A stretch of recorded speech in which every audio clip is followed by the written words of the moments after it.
আজকে বানাবো সবার প্রিয় পনির পাসিন্দা। তার জন্য 300 গ্রাম পনির নিয়ে নিয়েছি। একটু নুন জল গরম করে পনিরের মধ্যে দিয়ে দিয়েছি। তারপরে পনিরটাকে এইভাবে একটু কেটে নিয়ে জায়গা করে নেব।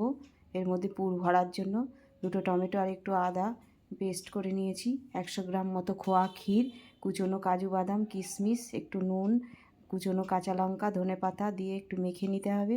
নিয়ে পুরটা এভাবে পুরের আকারে দিয়ে এভাবে পনিরের মধ্যে দিয়ে শেপ দিয়ে নিতে হবে।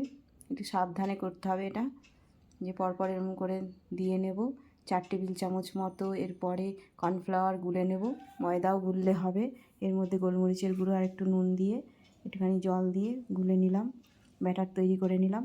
এইবার পনিরগুলো ব্যাটারে ডুবিয়ে গরম তেলের মধ্যে একটা একটা করে দিয়ে দেব, ভেজে তুলে নেব। এই যে এইভাবে সাবধানে ভাজতে হবে। এই যে ভেজে তুলে নিলাম। তারপরে প্যানে তেল একটু কমিয়ে নিয়ে 2 টেবিল চামচ মতো তেল রেখে ওর মধ্যে 1/2 চামচ জিরে আর টমেটো আর আদার পেস্টটা দিয়ে একটু কষিয়ে নিতে হবে।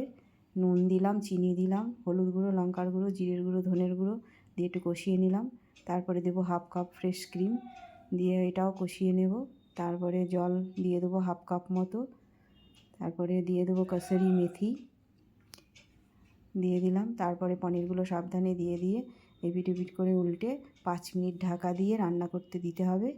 5 মিনিট পরে ঢাকনা তুলে এই যে একটুখানি গরম মশলা ছড়িয়ে দিয়ে নামিয়ে নিলেই রেডি হয়ে যাবে পনির পাসিন্দা। ধন্যবাদ।